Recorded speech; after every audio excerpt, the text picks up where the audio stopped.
Hola a todos y bienvenidos a esta nueva presentación en la que estudiaremos los transistores bipolares, dispositivos basados en semiconductores.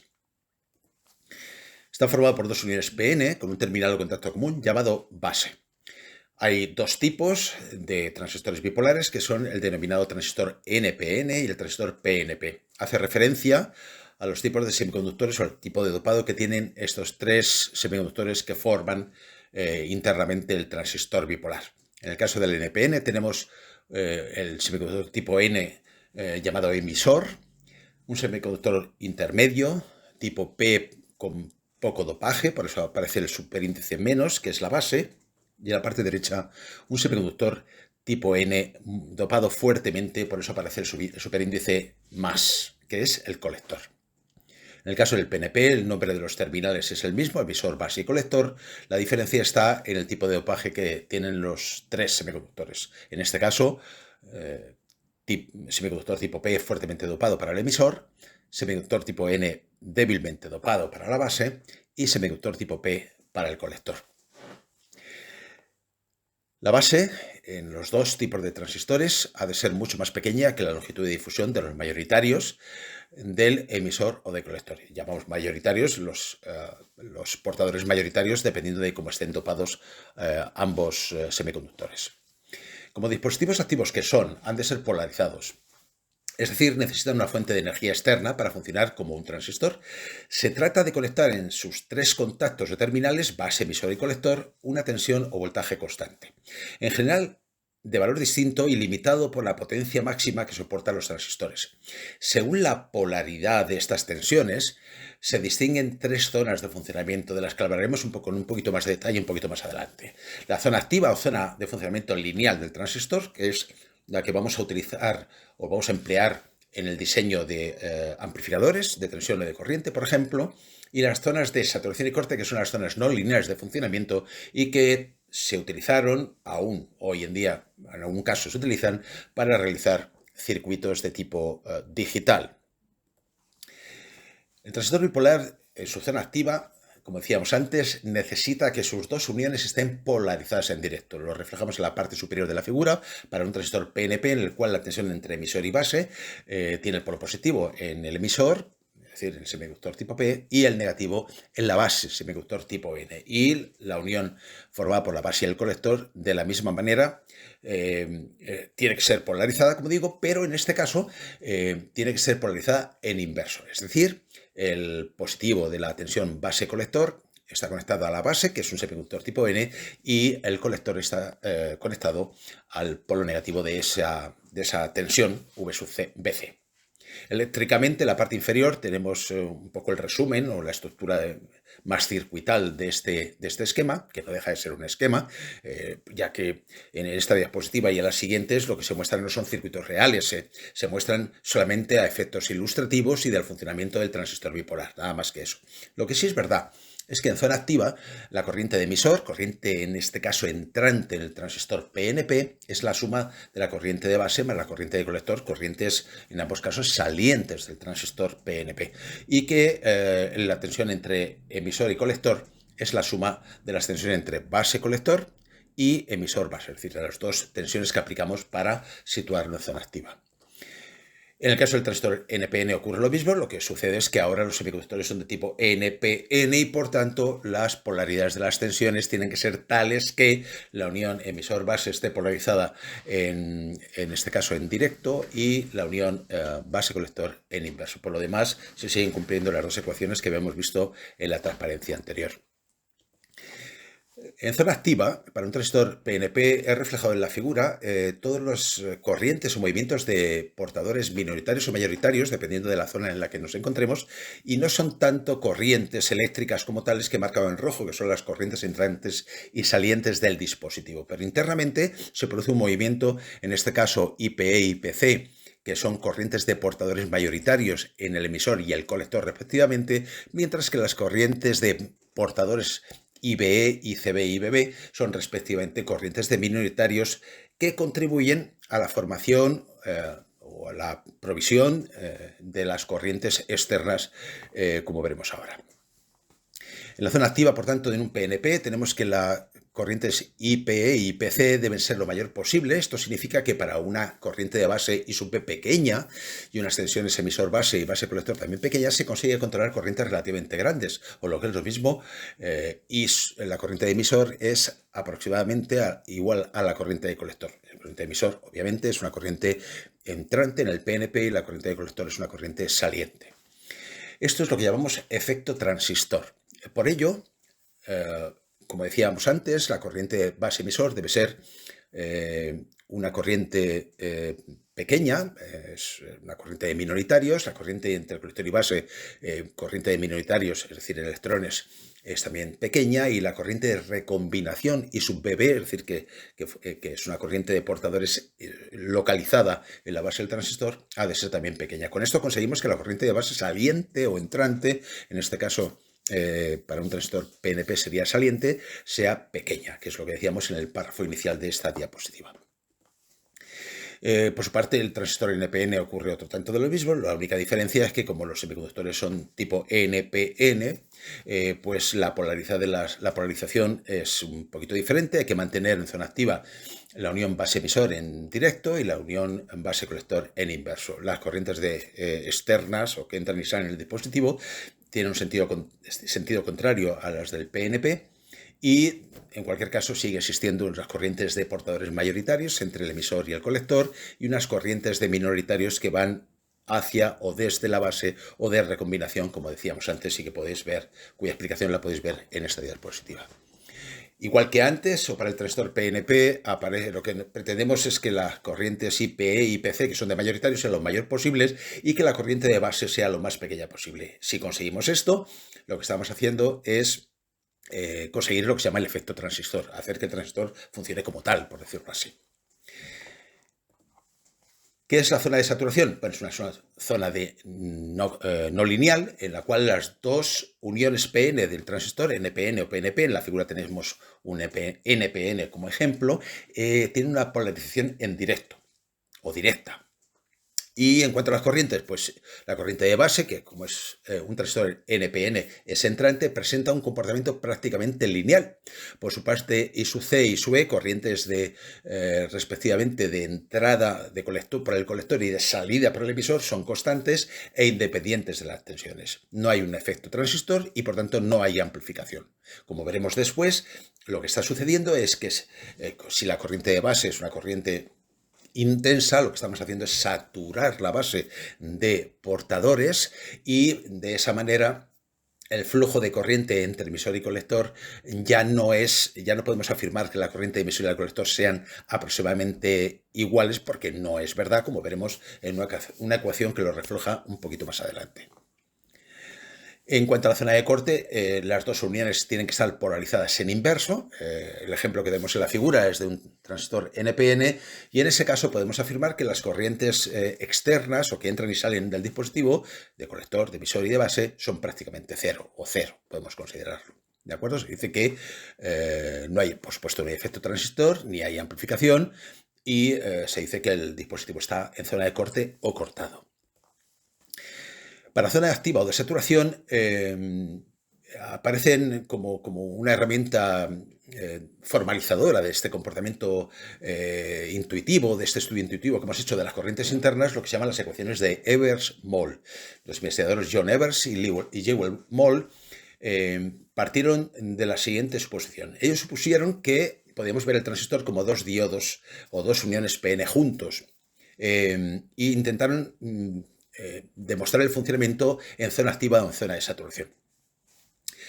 Por ejemplo, particularizando para un transistor PNP, la corriente de emisor es entrante, mientras que la corriente de colector es saliente. La corriente de emisor total, siendo I sub S la corriente de difusión inversa entre el diodo emisor base, será lo que llamamos corriente directa o corriente forward, según la ecuación exponencial que tenemos en la figura. Y también Ebers-Moll decían que la corriente forward de colector es igual a la corriente de emisor forward también, pero con el signo menos, dado que es igual, es proporcional, perdón, pero el signo menos para indicar que tienen sentidos contrarios. El parámetro alfa su F es menor que la unidad, puesto que no toda la corriente generada por una unión es recogida por la otra unión, aunque se le suele conocer con el nombre de ganancia en directo. Depende del dopado y de la geometría del dispositivo. A su vez, hay una corriente debida a la propia unión colector-base, que es la corriente inversa o reverse, y su CR, que circula en sentido contrario a la corriente de emisor, y una I sub CS, que es la corriente de difusión inversa en el diodo formado por el colector y la base. La ecuación sigue siendo una ecuación exponencial y que nos recuerda mucho a las ecuaciones que vimos en el tema dedicados a los diodos. Y de nuevo, podemos establecer que la corriente inversa de emisor es proporcional con el signo cambiado a la corriente inversa de colector, y el signo cambiado es debido a que son corrientes opuestas. Finalmente, la corriente total de emisor y la corriente total de colector viene dada por la suma de esas ecuaciones y aparece como aparece en la diapositiva. Gráficamente, lo que tenemos es... En la parte inferior de la figura vemos para el PNP, pues vemos en el interior del transistor dos flechas en azul, que son las corrientes directas que entran por el emisor y van hacia el colector. La del colector es proporcional, según la constante de proporcionalidad alfa sub F, a la corriente de entrada del emisor, mientras que en sentido inverso pues ocurre algo parecido. Como los parámetros alfa son menores que la unidad, lo que nos está diciendo es que la corriente que sale por el colector, por decirlo así, en directo, es menor que la corriente que entró por el emisor, lo cual es lógico porque tienen procesos de recombinación interna y una serie de efectos internos que ya hemos comentado brevemente en unas diapositivas anteriormente. Por tanto, con alguna matemática que nos hemos un poco saltado, que hemos omitido para no ser demasiado aburridas las ecuaciones y muy largas, al final las ecuaciones de Weber-Molls para un PNP o para un NPN quedan reflejadas en las cuatro ecuaciones que aparecen en la transparencia. Y de ellas Weber-Molls pues dedujeron la ley de reciprocidad, que lo que hace es que el producto de las ganancias alfa sub F por la corriente I sub S es igual a alfa sub R por la corriente I sub CR, siendo I sub S, la corriente I sub S, pues la corriente de saturación del transistor. En zona activa o en zona de saturación seguimos necesitando unas ecuaciones un poco más prácticas desde el punto de vista, no ya en el interior del dispositivo, sino para poder utilizar el transistor luego en circuitos. Así que definimos el parámetro beta sub F o simplemente beta como la ganancia en corriente en directo para cualquier transistor del tipo que sea PNP o NPN a partir de alfa sub F. La definición es una definición matemática y la definimos como el cociente entre alfa sub F partido por 1 menos alfa sub F. Como alfa sub F es menor que 1, la ganancia en corriente beta es mayor que 1. Yo diría que en la práctica es mucho mayor que 1. Despreciando además el efecto de las corrientes inversas y jugando un poco con las ecuaciones, no solo hay que despreciar el efecto de las corrientes inversas, quiero decir, sino que hay que tener en cuenta que el transistor en el sentido estricto no son dos diodos. Al menos no lo son en zona activa y discutible en zona de saturación. La presencia de la base del transistor por donde se inyectan portadores hace que la conductividad de la base aumente. Y el parámetro alfa sub F pues estará más próximo a 1 y eso hará que la beta sea grande, incluso muy grande. Por tanto, en zona activa, ya digo, haciendo estas aproximaciones y teniendo en cuenta todo esto, pues se llega a la conclusión de que la corriente de colector es igual al cociente, a ese cociente aparece ahí, beta sub F partido por 1 más beta sub F, que si beta sub F es muy grande, o beta es muy grande, eso se aproxima a 1 y por tanto se dice que la corriente de colector es aproximadamente igual a la corriente en directo del emisor. Y también podemos deducir, en ese caso, esto estamos hablando de zona activa, de que la corriente de colector es beta veces la corriente de base y esa beta ahora se ve con más claridad porque se le llama ganancia en corriente del transistor. En zona de saturación esta igualdad no se cumple, sino que la corriente de colector, al estar la base saturada de portadores, hace que la corriente de colector sea necesariamente menor que la corriente de emisor y también que la corriente de colector es menor que el producto beta veces por corriente de base.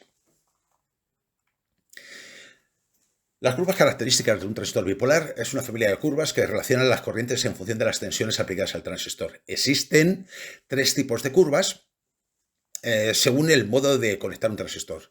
Es decir, hay una familia de curvas para cuando el transistor está en lo que llamamos base común, otra familia de curvas cuando el transistor está en emisor común y otra familia de curvas cuando el transistor está en colector común.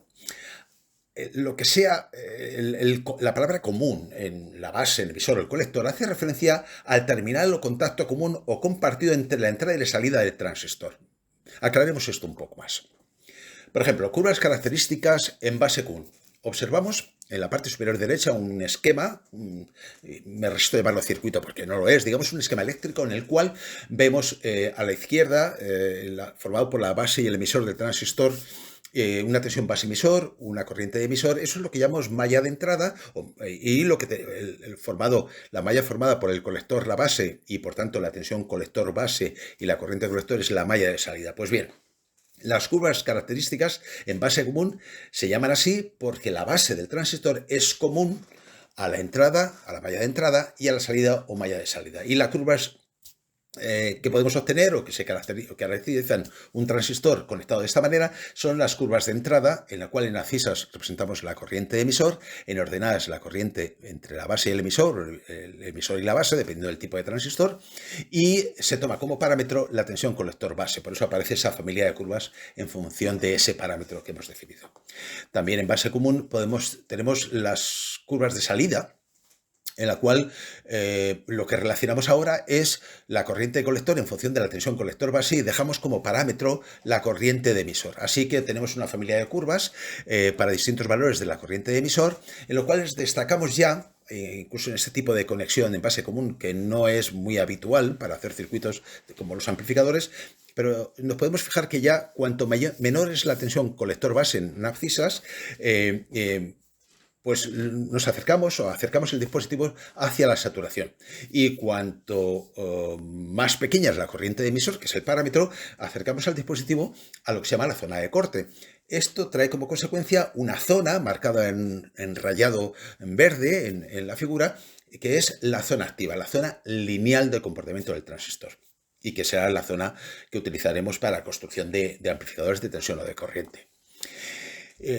La configuración más habitual sería en emisor común, el esquema que tenemos en la parte superior izquierda, esquema circuital, tenemos una malla de entrada formada de nuevo por la base del emisor, la tensión base emisor y la corriente de base, y una malla de salida formada por la diferencia de potencial entre colector y emisor, la corriente de colector y la corriente de emisor. Muy bien, pues las curvas de entrada me relacionan la corriente de base con la tensión base emisor, tomando como parámetro la tensión colector-emisor. Lo que me está diciendo es que la curva es muy similar, las curvas son muy similares, pero dependiendo del valor de la tensión colector-emisor, las curvas son más amplias, menos amplias o están más concentradas, ¿no?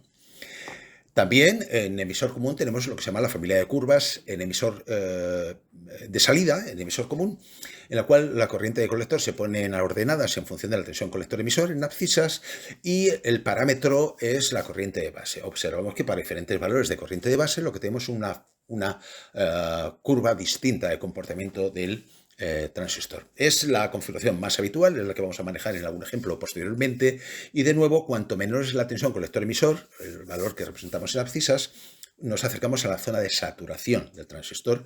Cuanto más pequeña es la corriente de base, nos acercamos a la zona de corte, que son las dos zonas no lineales, y esa zona intermedia rayada, como decíamos antes, es la zona activa donde hay que situar el funcionamiento de un transistor para poder construir aplicaciones lineales, es decir, por ejemplo, amplificadores.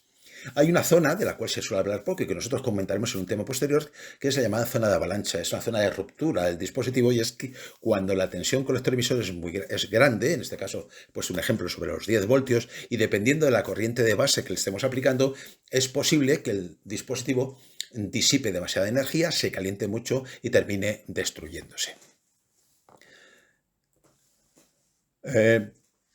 Como resumen, ponemos en esta transparencia dos cosas. En primer lugar, el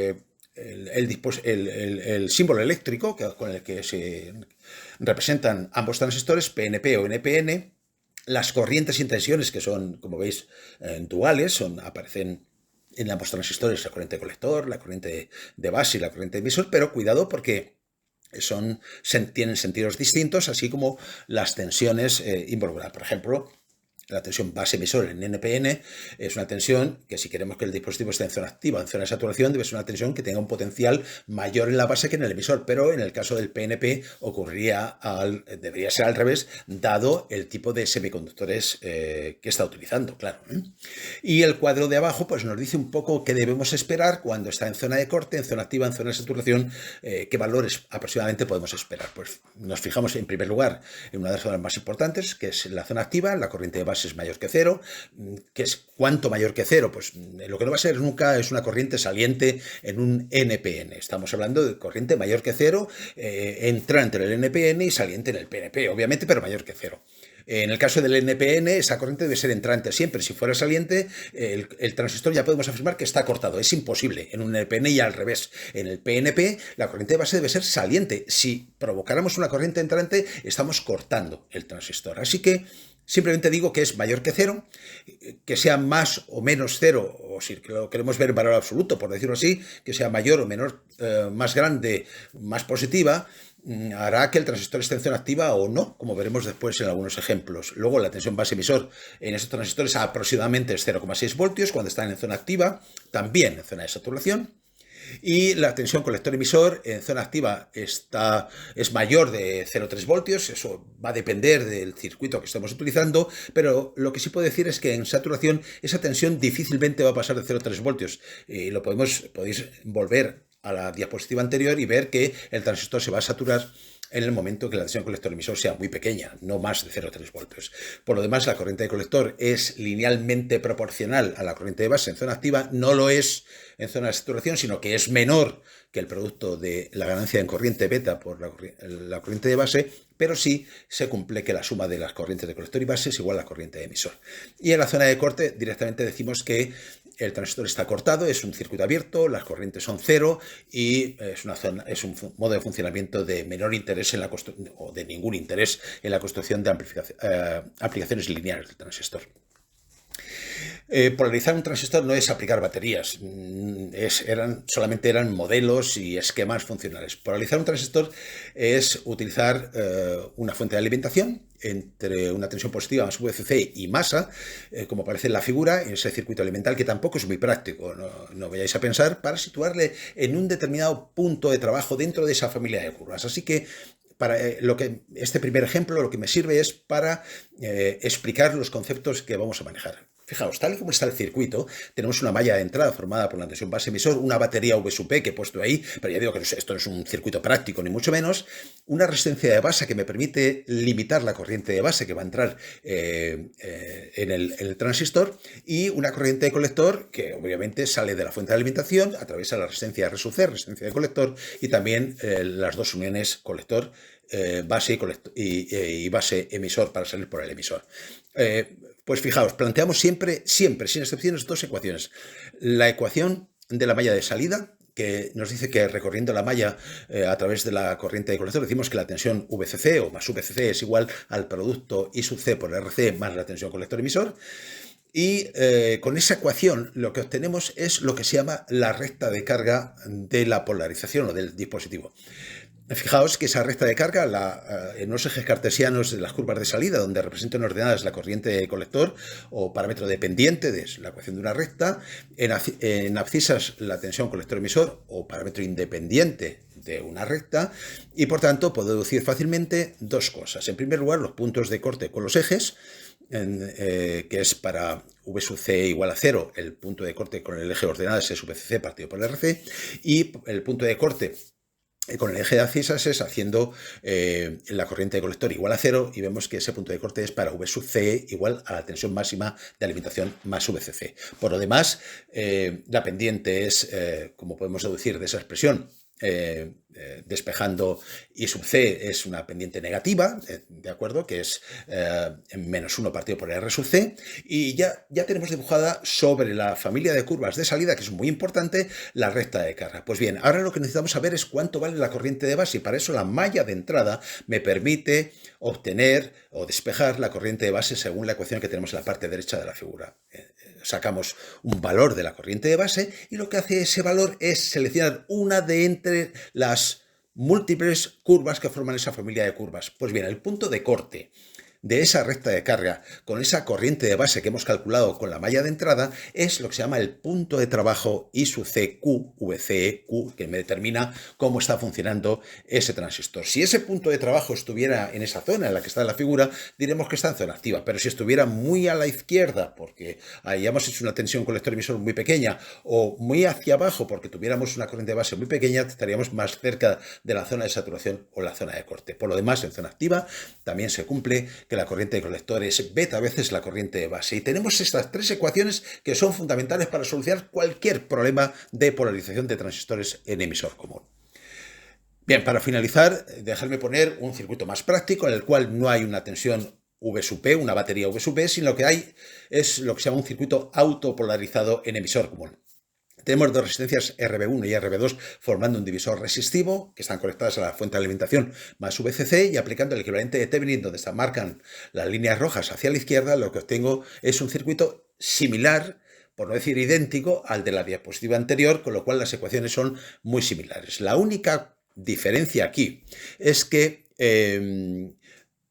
hay una resistencia de emisor y antes no estaba esa resistencia de emisor, por lo cual cuando ocurre esto, las ecuaciones tanto de la recta de carga como la corriente de base para poder calcular el punto de trabajo se me complica un poco porque aparece el término R sub E, pero si observéis las ecuaciones y hacemos que la beta o ganancia del transistor fuera muy grande, que es algo común en los buenos transistores bipolares, resulta que las ecuaciones se simplifican, lo tenemos ahí, y lo único que aparece es que ahora la pendiente de esa recta de carga ya no es -1 partido por RC, sino -1 partido por R sub C más R sub E, según vemos o deducimos a partir de la recta de carga, porque beta es aproximadamente igual a beta más 1.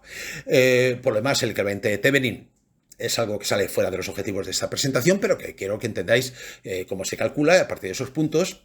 Es un divisor resistivo para ver el valor de V sub P, batería de tensión de Thevenin, y R sub P como resistencia de Thevenin, que no es nada más que el paralelo de RB1 y RB2. Pues bien, con esto concluimos, espero que os haya gustado y os remito a la próxima presentación sobre el funcionamiento de los transistores unipolares.